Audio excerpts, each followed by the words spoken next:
Dan bursa saat ini sudah dibuka karena waktu menunjukkan pukul 9 lebih 2 menit. IHSG memang turun ya. Mas Wisnu, sesuai dengan proyeksi Anda rawan untuk saat ini support terdekat di level berapa untuk IHSG?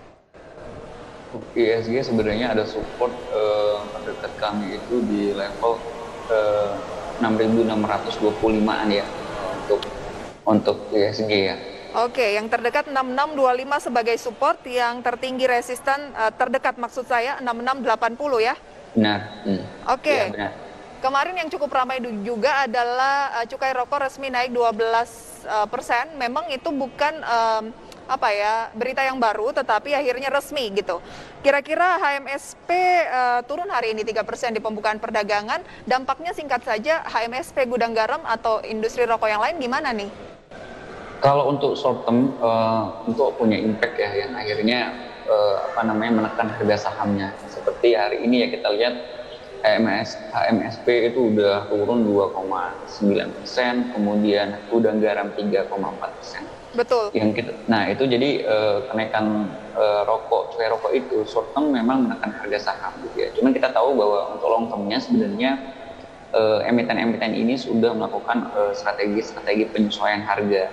Tapi memang tentu ada tantangan lagi gitu ya. Kita tahu bahwa konsumsi masyarakat masih belum kencang gitu ya, atau belum begitu kuat semasa pemulihan ekonomi ini. Jadi hal ini sebenarnya menimbulkan makin berat nih sebenarnya secara penjualan untuk emiten rokok ke depannya. Kecuali pertumbuhan ekonomi kita makin kencang, terus pendapatan masyarakat makin baik. Kalau kita lihat kinerja dari harga saham mulai dari 3 tahun, 6 bulan, 1 tahun, 1 hari, semua merah, baik itu HMSP ataupun gudang garam yang paling ngelit ya dari emiten rokok. Oke.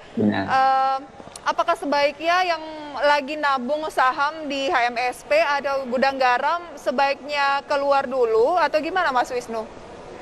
Sebenarnya kalau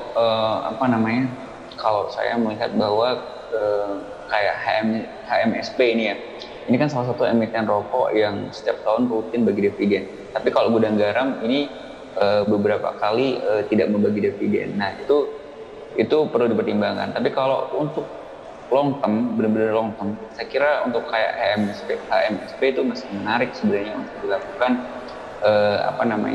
kalau dia turun kita bisa lakukan averaging. Karena setiap tahun sebenarnya rutin bagi dividen. Kalau long term kan berarti kan kita melihatnya bahwa ada potensial bagi dividen juga. Terus kita lihat bahwa beberapa waktu yang lalu itu HM Sampurna itu melakukan investasi rokok elektrik ya. Tren rokok elektrik itu sebenarnya menarik di Indonesia, dari tahun ke tahun makin tinggi. Kemarin ada invest lebih dari 2 triliun, which is itu bagus banget untuk jadi ada diversifikasi ya untuk mengantisipasi cukai yang terus mengalami peningkatan. Kita tahan dulu Mas Wisnu di sana. Kita akan lihat update dari IHSG pembukaan pada pagi hari ini pemirsa. IHSG bergerak menguat sekitar 0,04% di 6665, dan ini adalah pembukaan sekitar beberapa menit yang lalu. Jakarta Islami Index naik 0,3%, LQ45 0,2%. Kemudian dari gainers pemirsa ada BBCA naik 0,34%, kemudian Amar sekitar 0,83%, Befik sekitar 1,55%, dan IPPE naik 11,48%.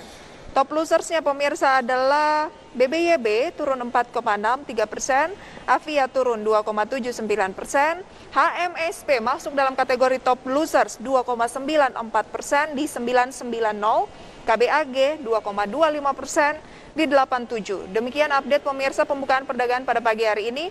Mas Wisnu, support resisten untuk HMSP terlebih dahulu. Ya, untuk HMSP itu kita lihat ada sebenarnya support terdekat di 950-an lah. Kemudian ada resisten di 1020 ya untuk hari ini gitu ya. 950 sampai 1020 range jangka pendek ya? Ya, benar. Oke, kalau gudang garam? Kalau gudang garam itu kita lihat ada di support terdekat itu di 30.800, kemudian ada resisten di 32.200 gitu ya. 32.200 adalah resisten terdekat, supportnya 30.800. Ya. Oke, itu dia analisis rekomendasi untuk gudang garam dan juga HMSP. Ada peluang kecenderungan turun dulu ya, tetapi jangka pendek saja. Untuk jangka menengah panjang, HMSP maupun gudang garam masih menarik karena sentimen mengenai cukai rokok bukan hal yang baru dan sudah seharusnya diantisipasi. Begitu ya? Ya, kurang lebih seperti itu. Mas Wisnu, akhir tahun IHSG bisa ke berapa? Tadi Anda bilang terdekat 6680, kemudian kalau akhir tahun optimismenya di level berapa? Ya, kita sampai akhir tahun sebenarnya kita masih optimis di 6.800 ya untuk IHSG di target kami. Jadi kita masih tetap optimis. Oke, cukup banyak yang memberikan memang targetnya hanya di 6.800 saja ya? Ya. Kalau untuk awal pekan depan, awal tahun maksud saya ya, saham-saham yang menarik itu adalah saham apa? Ya, biasanya kalau untuk Januari average itu biasanya yang cenderung strong buat uptrend itu yang blue chip ya, terutama banking, yang bank buku 4 terutama seperti BCA, BNI, BBRI, banking BMRI, ya biasanya seperti itu. Baik, sayang sekali waktu kita terbatas. Mas Wisnu, terima kasih untuk rekomendasinya pada pagi hari ini. Sehat dan sukses selalu untuk Anda. Selamat pagi. Iya, selamat pagi Mbak Lisa.